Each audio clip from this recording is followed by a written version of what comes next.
ਰੋਜ਼ਾਨਾ ਲੋਕ ਨਾਥ ਟੀਵੀ ਦਾ special programme ਖਬਰ ਸਵੇਰ ਦੇਖ ਰਹੇ ਹੋ ਤੁਸੀਂ। ਮੈਂ ਹਾਂ ਸੁਖਵਿੰਦਰ ਸਿੰਘ ਸਿੱਧੂ। ਪ੍ਰੋਗਰਾਮ ਦੇ ਵਿੱਚ ਗੱਲਬਾਤ ਕਰਾਂਗੇ ਅਹਿਮ ਖਬਰਾਂ ਦੇ ਉੱਪਰ।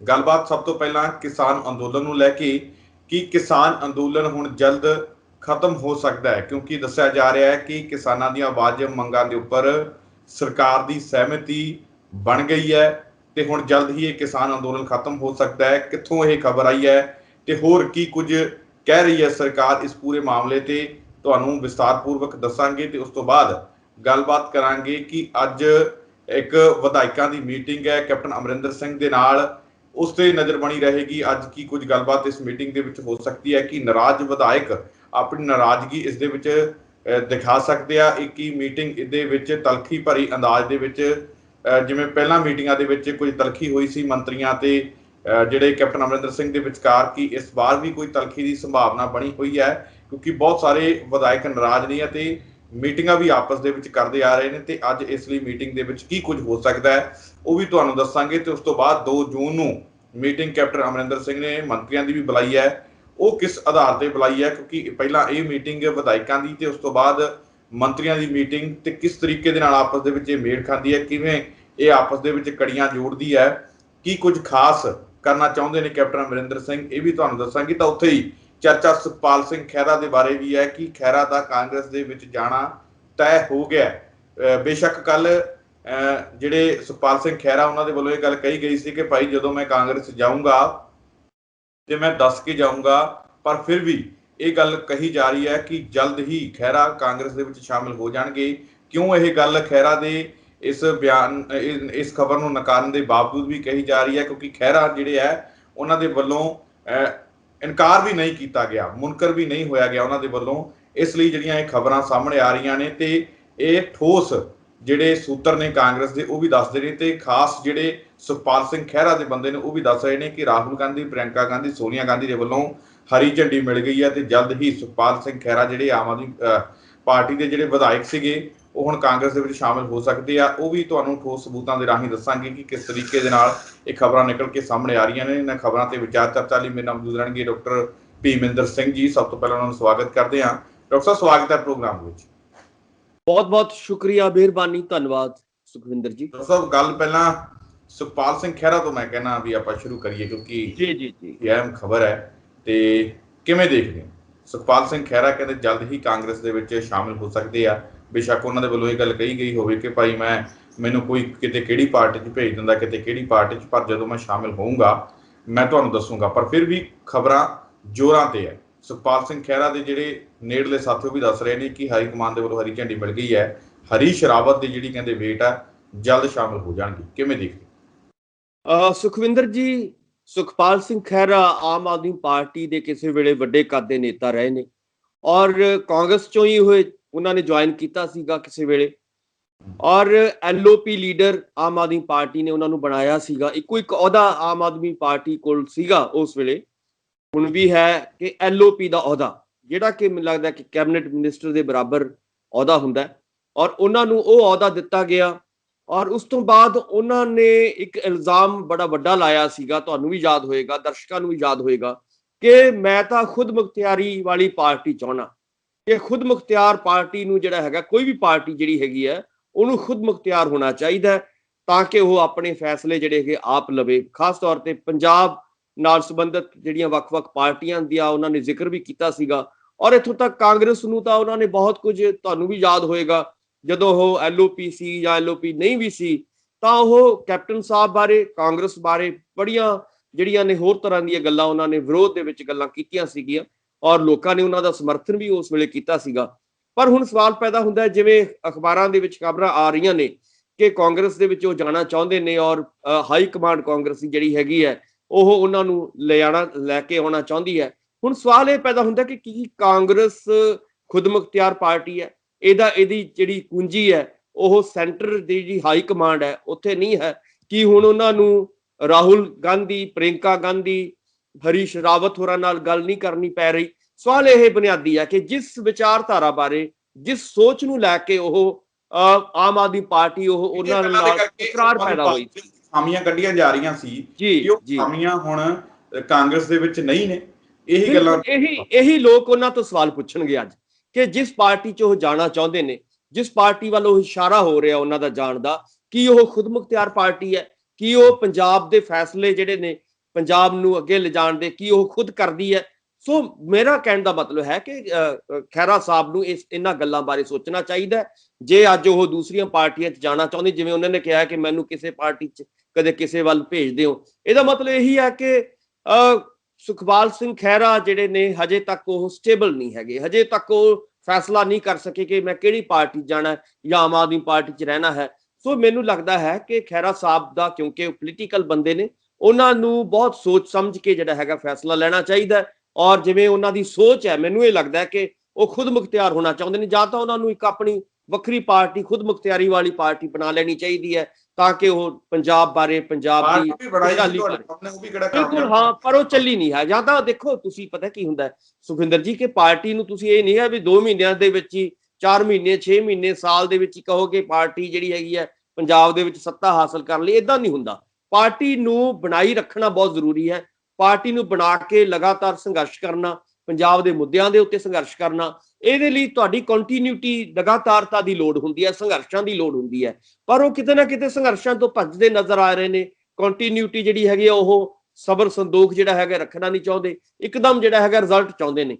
ਸੋ ਇਸ ਕਰਕੇ ਮੈਨੂੰ ਲੱਗਦਾ ਹੈ ਕਿ ਜਾਂ ਤਾਂ ਉਹ ਆਪਣੀ ਪਾਰਟੀ ਬਣਾ ਕੇ ਰੱਖਣ, ਜਾਂ ਫਿਰ ਜਿਹੜੀ ਇਦਾਂ ਦੀ ਪਾਰਟੀ ਦੇ ਵਿੱਚ ਜ਼ਰੂਰ ਜੁਆਇਨ ਕਰਨ ਜਿਹੜੀ ਉਹਨਾਂ ਨੂੰ ਲੱਗਦਾ ਹੈ ਕਿ ਖੁਦ ਮੁਖਤਿਆਰ ਪਾਰਟੀ ਹੈ, ਜਿਹੜੀ ਪੰਜਾਬ ਦੇ ਫੈਸਲੇ ਆਪ ਲੈਂਦੀ ਹੈ ਔਰ ਆਪਣੇ ਫੈਸਲੇ ਦੇ ਨਾਲ ਜਿਹੜੇ ਹੈਗੀ ਆਪਣੀ ਸਿਆਸਤ ਕਰਦੀ ਹੈ। ਸੋ ਇਦਾਂ ਦੀ ਪਾਰਟੀ ਲੱਗਦੀ ਹੈ, ਜਾਂ ਫਿਰ ਇਹ ਹੁਣ ਉਹਨਾਂ ਨੂੰ, ਇਹ ਉਹਨਾਂ ਤੇ ਆਪਾਂ ਨੂੰ ਛੱਡ ਦੇਣਾ ਚਾਹੀਦਾ ਹੈ। ਬਿਲਕੁਲ ਹਾਂ, ਜਾਂ ਤਾਂ ਫਿਰ ਇਦਾਂ ਦੀਆਂ ਪਾਰਟੀਆਂ ਜਿਹੜੀਆਂ ਹੈਗੇ ਉਹਨਾਂ ਨੂੰ ਜਾਣਾ ਚਾਹੀਦਾ। ਸੋ ਜੇ ਉਹਨਾਂ ਦੀ ਸੋਚ ਹੈ, ਜੇ ਉਹ ਲਾਜ਼ਮੀ ਤੌਰ ਤੇ ਪੰਜਾਬ ਦੀ ਖੁਦ ਮੁਖਤਿਆਰੀ ਦਾ ਜਿਹੜਾ ਹੈਗਾ ਖਿਆਲ ਰੱਖਦੇ ਆ, ਤਾਂ ਉਹਨਾਂ ਨੂੰ ਇਦਾਂ ਦੀਆਂ ਪਾਰਟੀਆਂ ਜਿਹੜੀਆਂ ਨੇ ਜੁਆਇਨ ਕਰ ਲੈਣੀਆਂ, ਜਾਂ ਫਿਰ ਆਪਣੀ ਪਾਰਟੀ ਬਣਾ ਕੇ ਜਿਵੇਂ ਬਣਾਈ ਹੋਈ ਹੈ ਉਹਨਾਂ ਨੇ ਅੱਗੇ ਲੜਨਾ ਚਾਹੀਦਾ। ਅੱਗੇ ਮਤਲਬ ਕੋਈ ਕਾਹਲੀ ਨਹੀਂ ਕਰਨੀ ਚਾਹੀਦੀ। ਹਜੇ ਬਹੁਤ ਉਹਨਾਂ ਦੀ ਉਮਰ, ਪ੍ਰਮਾਤਮਾ ਕਰੇ ਲੰਬੀ ਉਮਰ ਹੋਵੇ ਔਰ ਲੰਬੇ ਸੰਘਰਸ਼ ਜਿਹੜੇ ਨੇ ਪੰਜਾਬ ਦੇ ਲਈ, ਪੰਜਾਬ ਦੇ ਲੋਕਾਂ ਦੇ ਲਈ, ਪੰਜਾਬ ਦੀ ਖੁਦ ਮੁਖਤਿਆਰੀ ਦੇ ਲਈ ਲੜਨ ਉਹ। ਸੋ ਇਸ ਕਰਕੇ ਮੈਨੂੰ ਲੱਗਦਾ ਹੈ ਕਿ ਖਹਿਰਾ ਸਾਹਿਬ ਲਈ ਇੱਕ ਵੱਡੇ ਸਵਾਲ ਆਉਣ ਵਾਲੇ ਦਿਨਾਂ ਦੇ ਵਿੱਚ ਉਹਨਾਂ ਦੇ ਸਾਹਮਣੇ ਨੇ।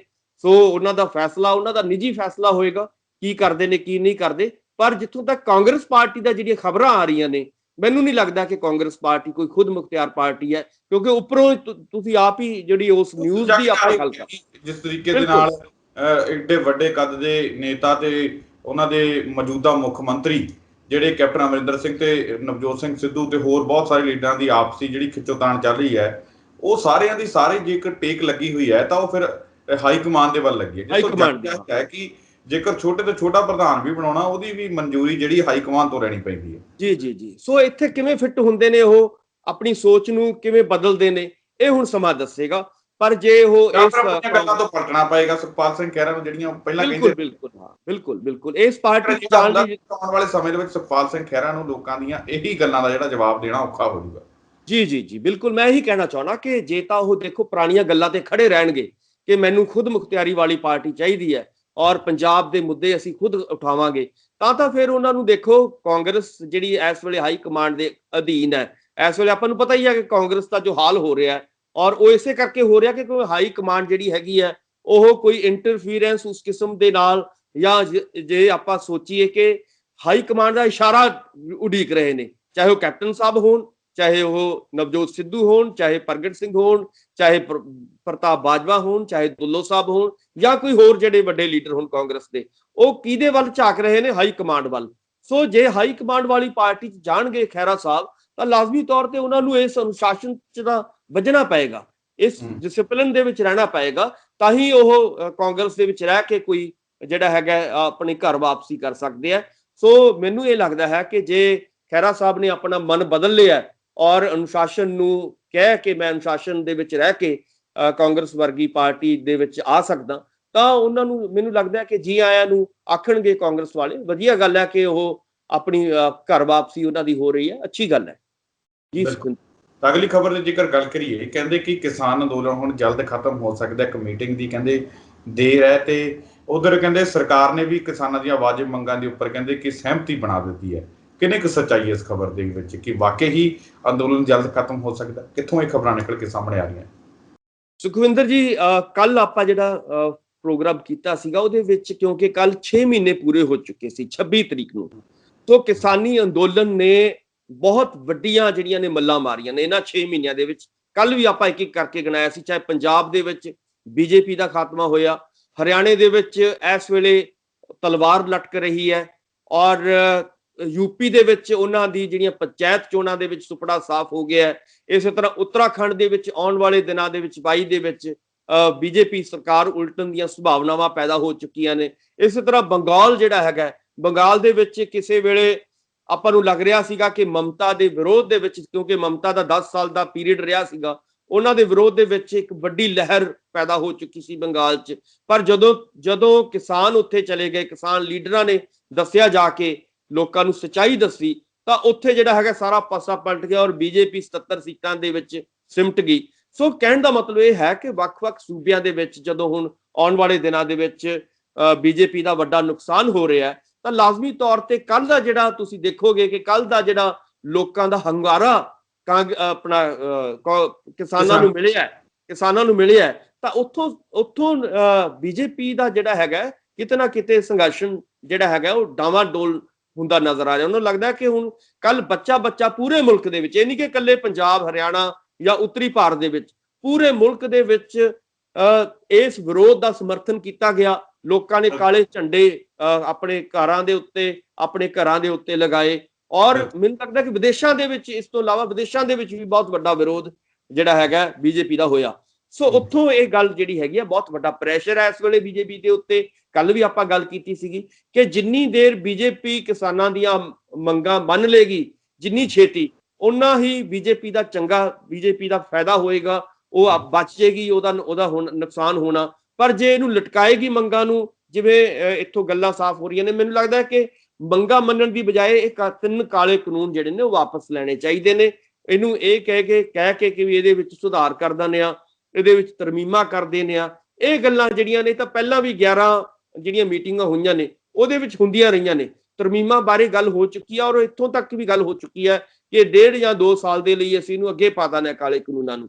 ਸੋ ਉਹ ਵੀ ਗੱਲ ਹੋ ਚੁੱਕੀ ਹੈ। ਮੈਨੂੰ ਲੱਗਦਾ ਕਿ ਇਸ ਵੇਲੇ ਜਿਹੜੀ ਪੋਜੀਸ਼ਨ ਹੈ ਉਹ ਬੀਜੇਪੀ ਨੂੰ ਇਹੀ ਲੈਣੀ ਚਾਹੀਦੀ ਹੈ ਕਿ ਸਾਡੇ ਤੋਂ ਗਲਤੀ ਹੋ ਗਈ ਔਰ ਇਹ 3 ਕਾਲੇ ਕਾਨੂੰਨ ਅਸੀਂ ਵਾਪਸ ਲੈਣੇ ਆ, ਔਰ ਜਦੋਂ ਕੋਈ ਨਵਾਂ ਜਿਹੜਾ ਕਾਨੂੰਨ ਜਦੋਂ ਬਣੇਗਾ ਉਦੋਂ ਕਿਸਾਨਾਂ ਨੂੰ ਨਾਲ ਲੈ ਕੇ, ਖਾਸ ਤੌਰ ਤੇ ਜਿਹੜਾ MSP ਬਾਰੇ ਕਾਨੂੰਨ ਬਣਨਾ ਹੈ ਉਹ ਵੀ ਜਿਹੜਾ ਹੈਗਾ ਵੱਖਰਾ ਬਣਨਾ ਚਾਹੀਦਾ, ਔਰ ਕਿਸਾਨ ਜਥੇਬੰਦੀਆਂ ਨੂੰ ਨਾਲ ਲੈ ਕੇ ਜਿਹੜੇ ਨੇ ਉਹ ਨਵਾਂ ਕਾਨੂੰਨ MSP ਬਾਰੇ ਪੂਰੇ ਮੁਲਕ ਦੇ ਵਿੱਚ MSP ਜਿਹੜੀ ਹੈਗੀ ਹੋਣੀ ਚਾਹੀਦੀ ਹੈ, ਉਹ ਵੀ ਇੱਕ ਨਵਾਂ ਕਾਨੂੰਨ ਆਉਣਾ ਚਾਹੀਦਾ। ਸੋ ਮੈਨੂੰ ਇਹ ਲੱਗਦਾ ਹੈ ਕਿ ਇਸ ਵੇਲੇ ਬੀਜੇਪੀ ਦੇ ਉੱਤੇ ਬਹੁਤ ਵੱਡਾ ਪ੍ਰੈਸ਼ਰ ਹੈ, ਔਰ ਇਕੱਲੇ ਭਾਰਤ ਦੇ ਵਿੱਚ ਹੀ ਨਹੀਂ, ਪੂਰੀ ਦੁਨੀਆ ਦੇ ਵਿੱਚ ਜਿਹੜੇ ਲੋਕ ਨੇ ਕਿਸਾਨਾਂ ਦੇ ਸਮਰਥਨ ਦੇ ਵਿੱਚ ਆ ਰਹੇ ਨੇ, ਚਾਹੇ ਉਹ ਅਮਰੀਕਾ ਹੋਵੇ, ਚਾਹੇ ਨਿਊਜ਼ੀਲੈਂਡ ਹੋਵੇ, ਚਾਹੇ ਕੈਨੇਡਾ ਹੋਵੇ, ਚਾਹੇ ਆਸਟ੍ਰੇਲੀਆ ਹੋਵੇ, ਚਾਹੇ ਹੋਰ ਜਿਹੜੇ ਨੇ ਜਿੱਥੇ ਵੀ ਪੰਜਾਬੀ ਨਿਕਲ ਕੇ ਸਾਹਮਣੇ ਆ ਰਹੀਆਂ ਨੇ ਕਿ ਹੋ ਸਕਦਾ ਕਿ ਇੱਕ ਮੀਟਿੰਗ ਦੀ ਦੇਰ ਹੈ, ਅੰਦੋਲਨ ਖਤਮ ਹੋ ਜਾਏ, ਕਿਸਾਨਾਂ ਦੀਆਂ ਵਾਜਬ ਮੰਗਾਂ ਜਿਹੜੀਆਂ ਮੰਨੀਆਂ ਗਈਆਂ ਨੇ, ਕਿ ਇਸ ਚੀਜ਼ ਦਾ ਵੀ ਸਰਕਾਰ ਤੇ ਪ੍ਰੈਸ਼ਰ ਹੈ। ਜਿੱਥੇ ਕਰੋਨਾ ਦੇ ਕਰਕੇ ਸਰਕਾਰ ਤੇ ਪ੍ਰੈਸ਼ਰ ਬਣਿਆ ਹੋਇਆ ਹੈ ਕਿ ਇਕੱਠ ਨਾ ਹੋਣ ਦਿੱਤਾ, ਕਿਉਂਕਿ ਬਿਮਾਰੀ ਬਹੁਤ ਜ਼ਿਆਦਾ ਫੈਲ ਰਹੀ ਹੈ, ਤਾਂ ਉੱਥੇ ਸਿਆਸੀ ਨੁਕਸਾਨ ਦੇ ਕਰਕੇ ਵੀ ਚਾਰੇ ਪਾਸਿਓਂ ਜਿਹੜੀ ਚਿੱਤ ਹੁੰਦੀ ਦਿਖਾਈ ਦੇ ਰਹੀ ਹੈ ਬੀਜੇਪੀ, ਇਸ ਕਰਕੇ ਕਿਸਾਨਾਂ ਦੀਆਂ ਵਾਜਬ ਮੰਗਾਂ ਮੰਨਣ ਲਈ ਤਿਆਰ ਹੋਈ ਹੈ। ਦੇਖੋ, ਜਿਹੜੀਆਂ ਸਰਕਾਰਾਂ ਹੁੰਦੀਆਂ ਨੇ ਉਹਨਾਂ ਨੂੰ 100 ਬੰਦਾ ਮਰ ਗਿਆ, 1000 ਬੰਦਾ ਮਰ ਗਿਆ, 10,000 ਮਰ ਗਿਆ, ਇਹਦੇ ਲਈ ਕੋਈ ਬਹੁਤਾ ਉਹਨਾਂ ਦੀ ਚਿੰਤਾ ਨਹੀਂ ਹੁੰਦੀ। ਉਹਨਾਂ ਦੀ ਵੱਡੀ ਚਿੰਤਾ ਹੁੰਦੀ ਹੈ ਕਿ ਸਾਨੂੰ ਸਿਆਸੀ ਸੱਟ ਕਿਵੇਂ ਲੱਗਦੀ ਹੈ, ਕਿੱਥੇ ਲੱਗ ਰਹੀ ਹੈ।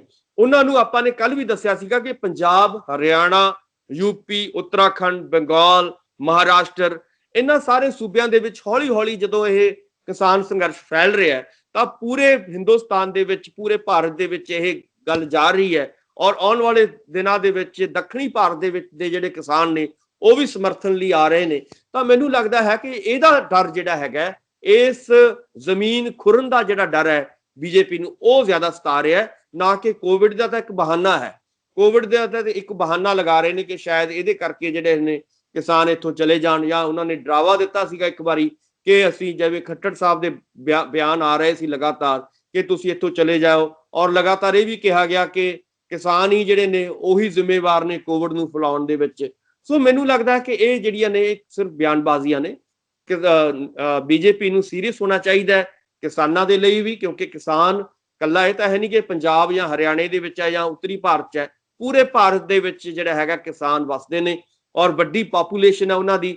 ਜੇਕਰ ਇਹ ਪੂਰੇ ਭਾਰਤ ਦੇ ਵਿੱਚ ਹੋਰ ਅੱਗੇ ਅਗਲੇ ਦਿਨਾਂ ਦੇ ਵਿੱਚ ਇਹ ਮੋਰਚਾ, ਇਹ ਸੰਘਰਸ਼ ਅੱਗੇ ਜਾਂਦਾ ਹੈ ਤਾਂ ਲਾਜ਼ਮੀ ਤੌਰ ਤੇ ਵੱਡਾ ਨੁਕਸਾਨ ਆਉਣ ਵਾਲੇ ਦਿਨਾਂ ਦੇ ਵਿੱਚ, ਖਾਸ ਤੌਰ ਤੇ 24 ਦੇ ਵਿੱਚ ਤੁਸੀਂ ਦੇਖੋਗੇ ਕਿ 24 ਦੇ ਵਿੱਚ ਬਹੁਤ ਵੱਡਾ ਨੁਕਸਾਨ ਬੀਜੇਪੀ ਨੂੰ ਇਸ ਸੰਘਰਸ਼ ਕਰਕੇ ਹੋ ਸਕਦਾ ਹੈ। ਸੋ ਉਸ ਡਰ ਦੇ ਵਿੱਚੋਂ ਜਿਹੜੀ ਹੈਗੀ ਇਹ ਚੀਜ਼ ਨਿਕਲ ਰਹੀ ਹੈ, ਔਰ ਜਿੰਨੀ ਛੇਤੀ ਇਹ ਮਸਲੇ ਦਾ ਹੱਲ ਹੋ ਜਾਏਗਾ ਉਨੀ ਛੇਤੀ ਆਪਾਂ ਕਹਿ ਸਕਦੇ ਹਾਂ ਕਿ ਬੀਜੇਪੀ ਦਾ ਫਾਇਦਾ ਹੋਏਗਾ। ਜੇ ਇਹ ਲਟਕਦਾ ਹੈ, ਜੇ ਇਹ ਚੀਜ਼ਾਂ ਅੱਗੇ ਜਾਂਦੀਆਂ ਨੇ, 6 ਮਹੀਨੇ ਹੋਰ ਜਾਂਦਾ ਹੈ ਮੋਰਚਾ, ਤਾਂ ਇਹਦੇ ਨਾਲ ਵੱਡਾ ਨੁਕਸਾਨ ਜਿਹੜਾ ਹੈਗਾ ਬੀਜੇਪੀ ਨੂੰ ਹੋਣ ਦੀਆਂ ਸੰਭਾਵਨਾਵਾਂ ਨੇ। ਉਸ ਪ੍ਰੈਸ਼ਰ ਦੇ ਕਰਕੇ ਜਿਹੜੀ ਇਹ ਖਬਰ ਆ ਰਹੀ ਹੈ ਕਿ ਅਸੀਂ ਤੁਹਾਡੇ ਨਾਲ ਗੱਲਬਾਤ ਕਰਨ ਨੂੰ ਤਿਆਰ ਹਾਂ, ਜਿਹੜੀ ਚਿੱਠੀ ਲਿਖੀ ਹੈ ਕਿਸਾਨ ਜਥੇਬੰਦੀਆਂ ਨੇ, ਉਹਦੇ ਲਈ ਉਹਨਾਂ ਨੂੰ ਅੱਗੇ ਆਉਣਾ ਪਿਆ। ਔਰ ਇਹਦੇ ਲਈ ਚੰਗੀ ਗੱਲ ਹੈ, ਇਹ ਦੋਨਾਂ ਧਿਰਾਂ ਦੇ ਲਈ ਚੰਗੀ ਗੱਲ ਹੈ ਕਿ ਗੱਲਬਾਤ ਦੇ ਵਿੱਚ ਆਖਰ ਨੂੰ ਡਾਇਲੌਗ ਹੀ ਹੱਲ ਹੋਏਗਾ, ਆਖਰ ਨੂੰ ਸੰਵਾਦ ਹੀ ਹੱਲ ਹੋਏਗਾ। ਟੇਬਲ ਤੇ ਤੁਹਾਨੂੰ ਬੈਠਣਾ ਪਏਗਾ। ਇਹ ਵੀ ਕਾਰਨ ਹੋ ਸਕਦਾ ਹੈ ਕਿਤੇ ਨਾ ਕਿਤੇ ਭਾਜਪਾ ਪੰਜਾਬ ਦੇ ਅੰਦਰ ਵੀ 2022 ਦੀਆਂ ਵਿਧਾਨ ਸਭਾ ਚੋਣਾਂ ਦੇ ਮੱਦੇਨਜ਼ਰ ਤਿਆਰੀਆਂ ਖਿੱਚ ਰਹੀ ਹੈ ਤੇ ਦਾਅਵੇ ਵੀ ਕਰ ਰਹੀ ਹੈ ਤੇ ਇੱਥੇ ਵੀ ਤਕੜੀ ਹੋ ਕੇ ਚੋਣ ਲੜਨਾ ਚਾਹੁੰਦੀ ਹੈ। ਇਸੇ ਕਰਕੇ ਕਿਸਾਨ ਅੰਦੋਲਨ ਨੂੰ ਜਿੱਤ ਦੇਣ ਦੀ ਕੋਸ਼ਿਸ਼ ਦੇ ਵਿੱਚ ਹੈ ਮੋਦੀ ਸਰਕਾਰ। ਕਿਸਾਨਾਂ ਦੀਆਂ ਮੰਗਾਂ ਮੰਨਣ ਲਈ ਤਿਆਰ। ਬਿਲਕੁਲ, ਦੇਖੋ 22 ਦੇ ਵਿੱਚ ਕਈ ਸਟੇਟਾਂ ਦੇ ਵਿੱਚ ਚੋਣਾਂ ਨੇ, ਪੰਜਾਬ ਦੇ ਵਿੱਚ ਵੀ ਨੇ, ਯੂਪੀ ਦੇ ਵਿੱਚ ਵੀ ਨੇ ਔਰ ਉੱਤਰਾਖੰਡ ਦੇ। ਤਾਂ ਕਿਉਂਕਿ ਯੂਪੀ ਤੇ ਉੱਤਰਾਖੰਡ ਦੇ ਵਿੱਚ ਲਗਭਗ ਤੁਸੀਂ ਜੇ ਲੋਕ ਸਭਾ ਦੀਆਂ ਸੀਟਾਂ ਦੇਖਦੇ ਆ ਤਾਂ 85 ਲੋਕ ਸਭਾ ਦੀਆਂ ਸੀਟਾਂ ਨੇ ਉੱਤਰਾਖੰਡ ਤੇ ਯੂਪੀ ਨੂੰ ਮਿਲਾ ਕੇ। ਜੇ ਆਪਾਂ ਗੱਲ ਕਰਦੇ ਆ ਤਾਂ ਇਹਦਾ ਮਤਲਬ ਹੈ ਕਿ ਵੱਡਾ ਏਰੀਆ ਜਿਹੜਾ ਹੈਗਾ ਪ੍ਰਭਾਵਿਤ ਹੋ ਰਿਹਾ। ਜੇ ਯੂਪੀ ਇਹਨਾਂ ਨੇ ਗਵਾ ਲਈ ਅਗਲੇ ਸਾਲ ਤਾਂ ਲਾਜ਼ਮੀ ਤੌਰ ਤੇ ਉਹਦਾ ਅਸਰ ਜਿਹੜਾ ਹੈਗਾ ਤੁਸੀਂ ਦੇਖੋਗੇ ਕਿ 24 ਤੇ ਪੈਣਾ ਹੀ ਪੈਣਾ।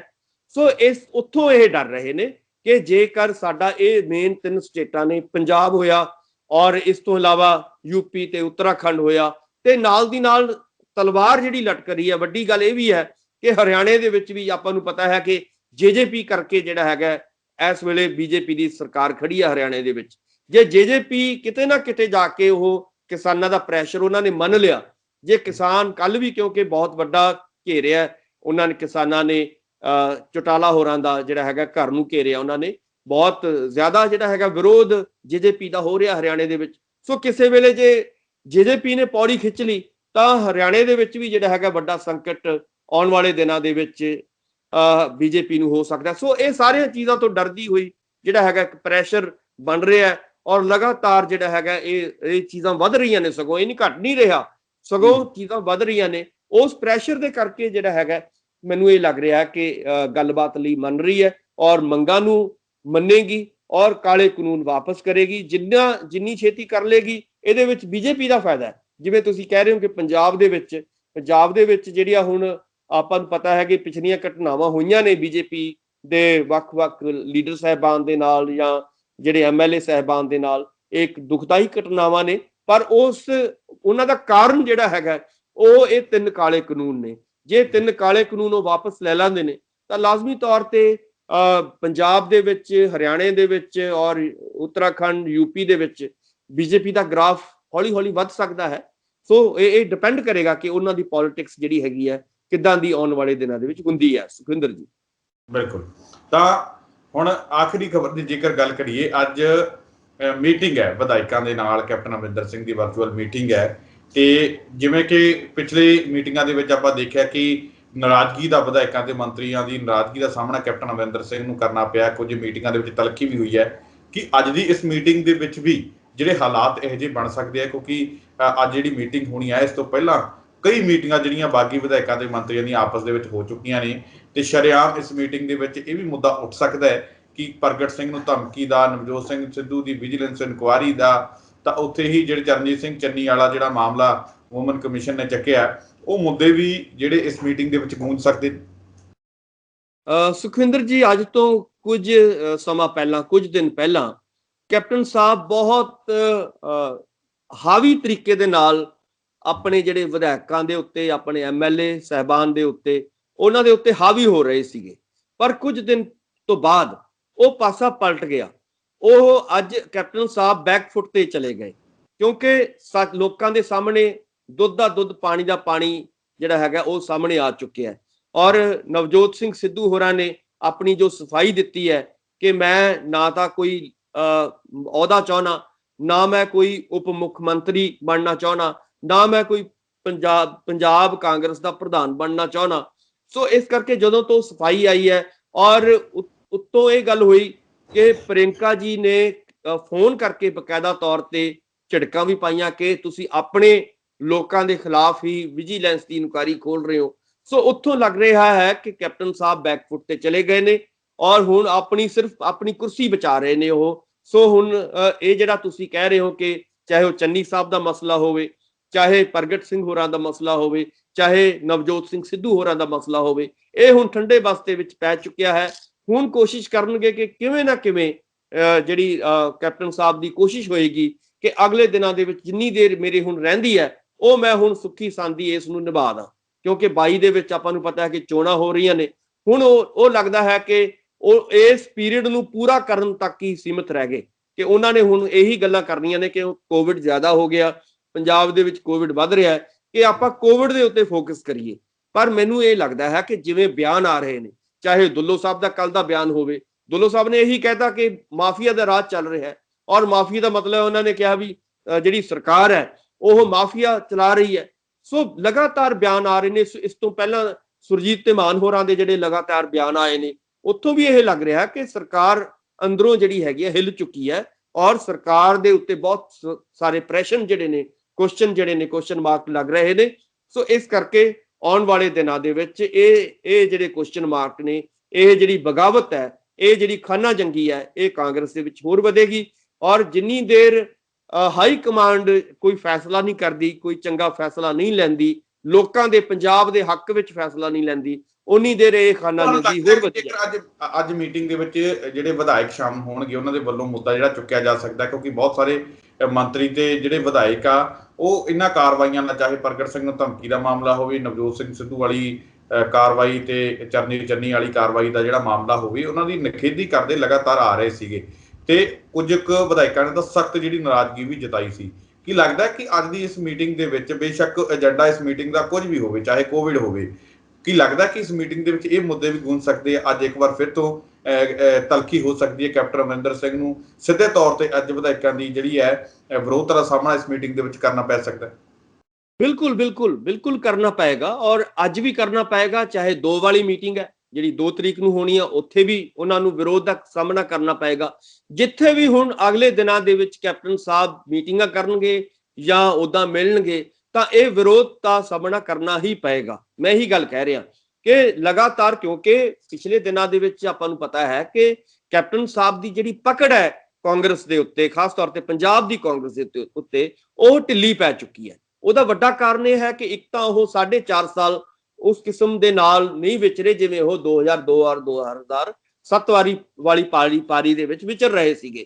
ਉਸ ਕਿਸਮ ਦੀ ਉਹਨਾਂ ਦੀ ਪਕੜ ਜਿਹੜੀ ਹੈਗੀ ਅੱਜ ਨਹੀਂ ਰਹੀ ਪਾਰਟੀ ਦੇ ਉੱਤੇ, ਜਿਵੇਂ ਪਹਿਲਾਂ ਪੁਰਾਣੀ ਪਕੜ ਸੀਗੀ। ਸੋ ਉਹਦਾ ਨਤੀਜਾ ਇਹ ਹੋ ਰਿਹਾ ਕਿ ਅੱਜ ਹਰ ਤਰ੍ਹਾਂ ਦਾ ਜਿਹੜਾ ਵਿਧਾਇਕ ਹੈ, ਹਰ ਤਰ੍ਹਾਂ ਦਾ ਜਿਹੜਾ ਇਹਨਾਂ ਦਾ ਲੀਡਰ ਸਾਹਿਬਾਨ ਹੈ, ਉਹ ਕੋਈ ਨਾ ਕੋਈ ਆਪਣਾ ਮੁੱਦਾ ਲੈ ਕੇ ਲਗਾਤਾਰ ਉਹ ਆਪਣੀ ਬੋਲੀ ਬੋਲ ਰਿਹਾ ਹੈ। ਸੋ ਇਸ ਕਰਕੇ ਵਿਰੋਧ ਜਿਹੜਾ ਹੈਗਾ ਪਿਛਲੇ ਕਈ 4.5 ਸਾਲਾਂ ਦਾ, ਕਈ ਸਾਲਾਂ ਦਾ ਜਿਹੜਾ ਇਕੱਠਾ ਹੋਇਆ, ਹੁਣ ਉਹ ਹੌਲੀ ਉਹ ਬਾਹਰ ਆ ਰਿਹਾ। ਔਰ ਕਿਉਂਕਿ ਹੁਣ ਬਹੁਤ ਥੋੜਾ ਸਮਾਂ ਰਹਿ ਗਿਆ ਚੋਣਾਂ ਦੇ ਵਿੱਚ, ਕਿਉਂਕਿ ਹੁਣ ਅਗਲੇ ਦਿਨਾਂ ਦੇ ਵਿੱਚ ਚੋਣਾਂ ਹੋ ਰਹੀਆਂ ਨੇ। ਸੋ ਇਹ ਵਿਰੋਧ ਹੋਰ ਉੱਭਰੇਗਾ, ਹੋਰ ਜਿਹੜੇ ਵਿਧਾਇਕ ਨੇ ਹੋਰ ਰੌਲਾ ਪਾਉਣਗੇ, ਹੋਰ ਵੀ ਜਿਹੜਾ ਹੈਗਾ ਕੈਪਟਨ ਸਾਹਿਬ ਨੂੰ ਇਹਨਾਂ ਵਿਰੋਧਾਂ ਦਾ ਸਾਹਮਣਾ ਕਰਨਾ ਹੀ ਪਏਗਾ। ਔਰ ਜਿਹੜੀ ਵੀ ਮੀਟਿੰਗ ਹੋਏਗੀ, ਚਾਹੇ ਅੱਜ ਵਾਲੀ ਹੈ, ਚਾਹੇ 2 ਵਾਲੀ ਹੈ, ਚਾਹੇ ਆਉਣ ਵਾਲੇ ਦਿਨਾਂ ਦੇ ਵਿੱਚ ਹੋਰ ਮੀਟਿੰਗਾਂ ਹੋਣਗੀਆਂ, ਉਹਨਾਂ ਮੀਟਿੰਗਾਂ ਦੇ ਵਿੱਚ ਇਹ ਵਿਰੋਧ ਜਿਹੜਾ ਹੈਗਾ ਲਗਾਤਾਰ ਵੱਧਦਾ ਜਾਏਗਾ। ਔਰ ਲੋਕ ਜਿਹੜੇ ਨੇ ਕਾਂਗਰਸ ਦੇ ਵਿੱਚੋਂ ਜਿਹੜਾ ਹੈਗਾ, ਖਾਸ ਤੌਰ ਤੇ ਕੈਪਟਨ ਸਾਹਿਬ ਦੇ ਪਾਲੇ ਚੋਂ ਟੁੱਟ ਕੇ ਵਿਰੋਧੀ ਪਾਲੇ ਦੇ ਵਿੱਚ ਜਾਣਗੇ, ਜਾਂ ਵਿਰੋਧੀ ਪਾਰਟੀਆਂ 'ਚ ਵੀ ਜਾ ਸਕਦੇ ਨੇ। ਐਸੀ ਗੱਲ ਨਹੀਂ ਹੈ। ਪਿਛਲੇ ਦਿਨਾਂ ਦੇ ਵਿੱਚ ਕਾਫੀ ਲੋਕ ਟੁੱਟੇ ਵੀ ਨੇ, ਪੁਰਾਣੇ ਐਮਐਲਏ, ਸਾਬਕਾ ਐਮਐਲਏ, ਆਪਾਂ ਨੂੰ ਪਤਾ ਹੈ ਕਿ ਅਬੋਹਰ ਏਰੀਏ ਦੇ ਕਈ ਲੋਕ ਜਿਹੜੇ ਨੇ ਉਹ ਅਕਾਲੀ ਦਲ ਦੇ ਵਿੱਚ ਸ਼ਾਮਲ ਹੋਏ ਨੇ। ਸੋ ਆਉਣ ਵਾਲੇ ਦਿਨਾਂ ਦੇ ਵਿੱਚ ਵੀ ਸੰਭਾਵਨਾਵਾਂ ਹੈਗੀਆਂ ਨੇ ਕਿ ਕਾਂਗਰਸ ਦੇ ਵਿੱਚੋਂ ਵੱਡੇ ਜਿਹੜੇ ਲੀਡਰ ਨੇ ਉਹ ਵੱਖ-ਵੱਖ ਪਾਰਟੀਆਂ ਦੇ ਵਿੱਚ ਬਿਖਰ ਜਾਣ। ਔਰ ਸਵਾਲ ਜਿਹੜੇ ਫੇਰ ਮੈਂ ਇਹੀ ਕਹਾਂਗਾ ਕਿ ਨਵਜੋਤ ਸਿੰਘ ਸਿੱਧੂ ਦੇ ਹੋਣ, ਚਾਹੇ ਪ੍ਰਗਟ ਸਿੰਘ ਹੋਰਾਂ ਦੇ ਹੋਣ, ਚਾਹੇ ਪ੍ਰਤਾਪ ਸਿੰਘ ਬਾਜਵਾ ਦੇ ਹੋਣ, ਚਾਹੇ ਦੁੱਲੋ ਸਾਹਿਬ ਦੇ ਹੋਣ, ਇਹ ਵਿਰੋਧ ਲਗਾਤਾਰ ਜਿਹੜੇ ਆਉਣ ਵਾਲੇ ਦਿਨਾਂ ਦੇ ਵਿੱਚ ਹੁਣ 22 ਤੱਕ ਇਹ ਗੂੰਜਦੇ ਰਹਿਣਗੇ। 22 ਤੱਕ ਇਦਾਂ ਹੀ 22 ਦੀਆਂ ਚੋਣਾਂ ਤੱਕ ਖਾਸ ਤੌਰ ਤੇ ਇਹ ਇਦਾਂ ਹੀ ਚੱਲੇਗਾ, ਇਹ ਵਿਰੋਧ ਜਾਰੀ ਰਹੇਗਾ। ਸੁਖਵਿੰਦਰ ਜੀ। ਡਾਕਟਰ ਸਾਹਿਬ ਇੱਕ ਗੱਲ ਤਾਂ ਤੈਅ ਹੈ ਕਿ ਬੇਸ਼ੱਕ ਜਿੰਨਾ ਮਰਜ਼ੀ ਵਿਰੋਧਤਾ ਦਾ ਸਾਹਮਣਾ ਕੈਪਟਨ ਅਮਰਿੰਦਰ ਸਿੰਘ ਨੂੰ ਕਰਨਾ ਪੈ ਰਿਹਾ ਹੋਵੇ, ਪਰ ਐਡੀ ਛੇਤੀ ਕੈਪਟਨ ਅਮਰਿੰਦਰ ਸਿੰਘ ਵੀ ਪਿੱਛੇ ਹਟਣ ਵਾਲੇ ਨਹੀਂ। ਜਿਸ ਤਰੀਕੇ ਦੇ ਨਾਲ ਵਿਧਾਇਕਾਂ ਦੀ ਮੀਟਿੰਗ ਹੈ ਤੇ ਉਸ ਤੋਂ ਬਾਅਦ ਮੰਤਰੀਆਂ ਦੀ ਮੀਟਿੰਗ ਹੈ, ਇਹਨਾਂ ਮੀਟਿੰਗਾਂ ਦੇ ਵਿੱਚ ਜਿਸ ਤਰੀਕੇ ਦੇ ਨਾਲ ਗੱਲਾਂ ਉੱਠੀਆਂ ਨੇ ਜਾਂ ਫਿਰ ਕੋਈ ਵੀ ਗੱਲਾਂ ਬਾਤਾਂ ਹੋਣਗੀਆਂ, ਕੀ ਲੱਗਦਾ ਕਿ ਕੈਪਟਨ ਅਮਰਿੰਦਰ ਸਿੰਘ ਪਾਰਟੀ ਦੇ ਅੰਦਰਲਾ ਪਾਰਾ ਚੈੱਕ ਕਰਨਾ ਚਾਹੁੰਦੇ ਨੇ ਕਿ ਕਿੰਨੀ ਕੁ ਮੇਰੀ ਵਿਰੋਧਤਾ ਹੈ, ਕੀ ਕੁਝ ਗੱਲਬਾਤ ਹੈ? ਕਿਉਂਕਿ 2 ਨੂੰ ਜਿਹੜੀ ਮੀਟਿੰਗ ਹੋਣੀ ਹੈ, ਹੋ ਸਕਦਾ ਹੈ ਕਿ ਉਸ ਤੋਂ ਬਾਅਦ ਜਲਦ ਹੀ ਕੈਪਟਨ ਅਮਰਿੰਦਰ ਸਿੰਘ ਜਿਹੜੇ ਆ ਹਾਈ ਕਮਾਨ ਦੇ ਨਾਲ ਵੀ ਇਸ ਮਸਲੇ ਤੇ ਗੱਲ ਕਰਨ, ਕਿਉਂਕਿ ਕਰੋਨਾ ਕਰਕੇ ਇਹ ਮਾਮਲਾ ਲਟਕਿਆ ਹੋਇਆ ਸੀ ਤੇ ਹੁਣ ਕਰੋਨਾ ਦੀ ਰਫ਼ਤਾਰ ਦੇਸ਼ ਤੇ ਪੰਜਾਬ ਦੇ ਵਿੱਚ ਘਟੀ ਹੈ ਤੇ ਇਸ ਤੋਂ ਬਾਅਦ ਹੁਣ ਕੈਪਟਨ ਅਮਰਿੰਦਰ ਸਿੰਘ ਆ 2 ਮੀਟਿੰਗਾਂ ਦੇ ਰਾਹੀਂ ਪਾਰਟੀ ਦਾ ਪਾਰਾ ਚੈੱਕ ਕਰਕੇ ਆਪਣੀ ਵਿਰੋਧਤਾ ਦੇਖ ਕੇ ਉਸ ਮਾਮਲੇ ਦੇ ਵਿੱਚ ਜਾ ਕੇ ਦਿੱਲੀ ਦੇ ਵਿੱਚ ਆਪਣਾ ਪੱਖ ਰੱਖਣ। ਕੀ ਲੱਗਦਾ ਕਿ ਇਸ ਤਰੀਕੇ ਦੇ ਨਾਲ ਪਾਰਾ ਚੈੱਕ ਕਰਨ ਦੀ ਕੋਸ਼ਿਸ਼ ਹੈ, ਥਰਮਾਮੀਟਰ ਲਾ ਕੇ ਚੈੱਕ ਪਾਰਟੀ ਦੇ ਅੰਦਰ ਕੈਪਟਨ ਅਮਰਿੰਦਰ ਸਿੰਘ ਦੇ ਵੱਲੋਂ? ਸੁਖਵਿੰਦਰ ਜੀ, ਮੈਂ ਇਹ ਕਹਿ ਰਿਹਾ ਕਿ ਉਹਨਾਂ ਨੇ ਪਾਰਾ ਚੈੱਕ ਕਰ ਰੱਖਿਆ, ਪਹਿਲਾਂ ਹੀ ਉਹਨਾਂ ਦਾ ਪਾਰਾ ਚੈੱਕ ਹੋ ਚੁੱਕਿਆ, ਇਸੇ ਲਈ ਉਹ ਬੈਕਫੁੱਟ ਤੇ ਆ ਗਏ। ਮੈਂ ਜਿਹੜੀ ਗੱਲ ਪੁਆਇੰਟ ਉਠਾ ਰਿਹਾ ਕਿ ਉਹਨਾਂ ਦਾ ਬੈਕਫੁੱਟ ਤੇ ਆਉਣਾ ਔਰ ਵਿਜੀਲੈਂਸ ਨੂੰ ਇਹ ਕਹਿ ਦੇਣਾ ਕਿ ਚੁੱਪ ਕਰ ਜਾਓ, ਚੰਨੀ ਵਾਲੇ ਮਸਲੇ ਦੇ ਵਿੱਚ ਚੁੱਪ ਹੋ ਜਾਣਾ, ਬਾਕੀ ਜਿਹੜੀ ਹੈਗੇ ਚੀਜ਼ਾਂ ਦੇ ਉੱਤੇ ਚੁੱਪ ਹੋ ਜਾਣਾ, ਹੁਣ ਸਿਰਫ ਮੀਟਿੰਗਾਂ ਤੱਕ ਹੀ ਮਹਦੂਦ ਹੋ ਜਾਣਾ, ਇਹ ਸਿੱਧ ਕਰਦਾ ਹੈ ਕਿ ਉਹ ਆਪਣਾ ਪਾਰਾ ਚੈੱਕ ਕਰ ਚੁੱਕੇ ਨੇ। ਉਹਨਾਂ ਨੂੰ ਇਹ ਲੱਗਦਾ ਕਿ ਮੇਰਾ ਜਿਹੜਾ ਝੂਠ ਦਾ ਪਰਦਾ ਫਾਸ਼ ਹੋ ਚੁੱਕਿਆ ਹੈ ਔਰ ਮੇਰੀ ਜਿਹੜੀ ਆਉਣ ਵਾਲੇ ਦਿਨਾਂ ਦੇ ਵਿੱਚ ਹੁਣ ਨਹੀਂ ਚੱਲਣੀ, ਹੁਣ ਬਗਾਵਤ ਜਿਹੜੀ ਹੈਗੀ ਹੈ ਬਾਹਰੋਂ ਨਹੀਂ, ਹੁਣ ਸਗੋਂ ਅੰਦਰੋਂ ਹੀ ਜਿਹੜੀ ਹੈਗੀ ਹੋਏਗੀ। ਸੋ ਇਸ ਕਰਕੇ ਹੁਣ ਉਹਨਾਂ ਦਾ ਜਿਹੜੀ ਸਟ੍ਰੈਟਜੀ ਹੈ ਉਹ ਇਹ ਹੈ, ਮੈਂ ਕਿਵੇਂ ਨਾ ਕਿਵੇਂ 22 ਦੀਆਂ ਜਿਹੜੀਆਂ ਚੋਣਾਂ ਤੱਕ ਆਪਣੀ ਜਿਹੜੀ ਹੈਗੀ ਕੁਰਸੀ ਨੂੰ ਕਿਵੇਂ ਨਾ ਕਿਵੇਂ ਸੰਭਾਲ ਕੇ ਰੱਖਾਂ। ਸੋ ਹੁਣ ਉੱਥੇ ਆ ਗਏ ਨੇ, ਹੁਣ ਡਿਫੈਂਸ ਦੇ ਵਿੱਚ ਚਲੇ ਗਏ ਨੇ ਉਹ। ਸੋ ਇਸ ਕਰਕੇ ਉਹਨਾਂ ਨੂੰ ਵੀ ਪਤਾ ਹੈ ਕਿ ਇਦਾਂ ਦੀਆਂ ਹੁਣ ਗੱਲਾਂ ਉੱਠਣਗੀਆਂ ਔਰ ਹੁਣ ਮੈਨੂੰ ਲੱਗਦਾ ਕਿ ਹਾਈ ਕਮਾਂਡ ਨਾਲ ਉਹੀ ਗੱਲ ਕਰਨਗੇ ਕਿ ਮੈਨੂੰ ਘੱਟੋ ਘੱਟ 22 ਤੱਕ ਤੁਸੀਂ ਆਪਣੀ ਕੁਰਸੀ ਤੇ ਜ਼ਰੂਰ ਬਿਰਾਜਮਾਨ ਰੱਖੋ, ਸੋ ਉਦੋਂ ਤੱਕ ਮੈਨੂੰ ਕੁਛ ਨਾ ਕਹੋ, ਸੋ ਮੈਨੂੰ ਹੁਣ ਜਿਵੇਂ ਕਰ ਚੱਲਦਾ ਹੈ ਚੱਲਣ ਦਿਓ। ਹੁਣ ਇਦਾਂ ਹੀ ਚੱਲੇਗਾ, ਮਤਲਬ ਕਹਿਣ ਦਾ ਭਾਵ ਹੈ ਕਿ 22 ਤੱਕ ਫਰਵਰੀ ਤੱਕ ਜਦੋਂ ਚੋਣਾਂ ਹੋਣੀਆਂ ਨੇ ਉਦੋਂ ਤੱਕ ਉਹਨਾਂ ਦੀ ਇਹੀ ਡਿਮਾਂਡ ਹੋਏਗੀ ਕਿ ਮੇਰੀ ਜਿਹੜੀ ਕੁਰਸੀ ਹੈ ਉਹ ਸਲਾਮਤ ਰਹੇ ਔਰ ਮੈਂ ਜਿਵੇਂ ਕਰ ਰਿਹਾ ਉਵੇਂ ਮੈਨੂੰ ਚੱਲਣ ਦਿਓ। 22 ਤੋਂ ਬਾਅਦ ਕੀ ਹੁੰਦਾ ਕੀ ਨਹੀਂ ਹੁੰਦਾ ਇਹ ਹੁਣ ਭਵਿੱਖ ਜਾਣਦਾ ਹੈ, ਇਹ ਹੁਣ ਬਾਅਦ ਦੀਆਂ ਗੱਲਾਂ ਨੇ।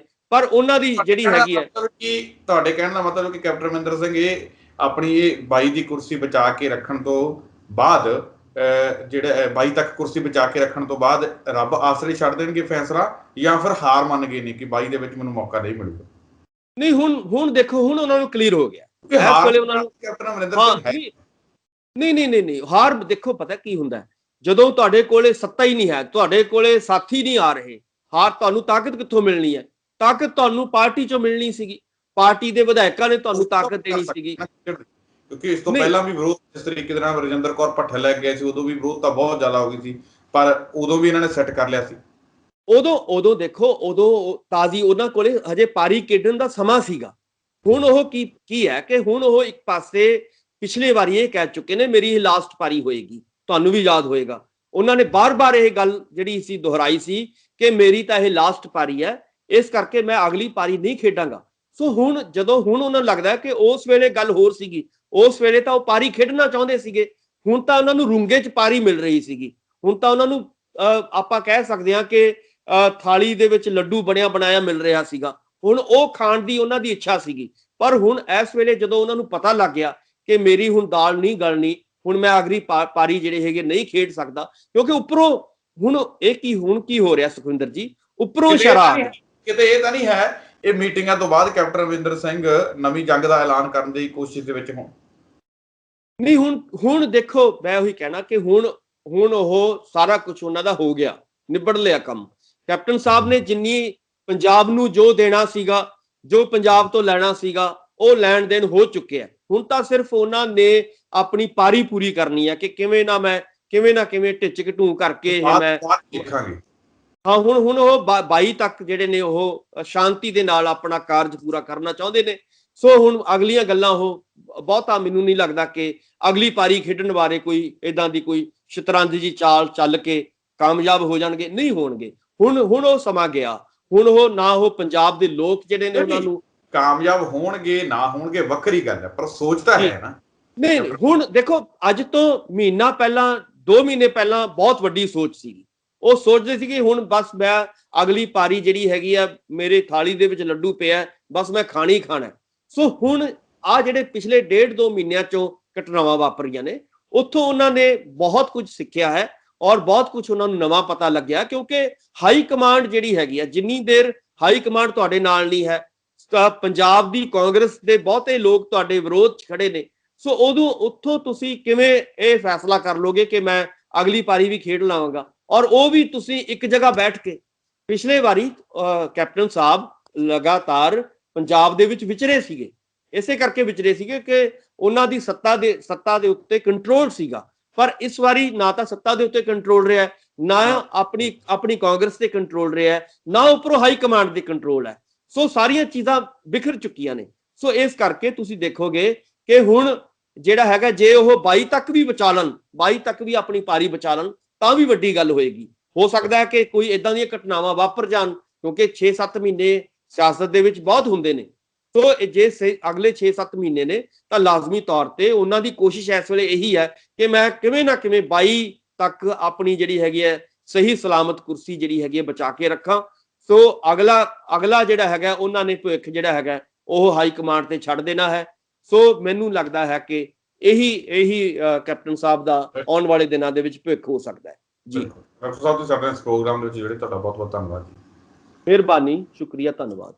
ਰਾਏ ਸਨ ਡਾਕਟਰ ਭੀਮਿੰਦਰ ਸਿੰਘ ਜੀ, ਜਿਨ੍ਹਾਂ ਦੇ ਵੱਲੋਂ ਇਸ ਪੂਰੇ ਮਾਮਲੇ ਤੇ ਇਹਨਾਂ ਪੂਰੀਆਂ ਖਬਰਾਂ ਦੇ ਉੱਪਰ ਸਾਡੇ ਨਾਲ ਵਿਸਤਾਰਪੂਰਵਕ ਚਰਚਾ ਕੀਤੀ ਗਈ ਹੈ। ਉਮੀਦ ਕਰਦੇ ਹਾਂ ਕਿ ਡਾਕਟਰ ਸਾਹਿਬ ਉਹਨਾਂ ਦੇ ਜਿਹੜੇ ਵਿਚਾਰ ਆ ਤੁਹਾਨੂੰ ਜ਼ਰੂਰ ਪਸੰਦ ਆਏ ਹੋਣਗੇ। ਦੁਬਾਰਾ ਫਿਰ ਮਿਲਾਂਗੇ ਇਸ ਪ੍ਰੋਗਰਾਮ ਵਿੱਚ। ਤਦ ਤੱਕ ਲਈ ਦਿਓ ਇਜਾਜ਼ਤ।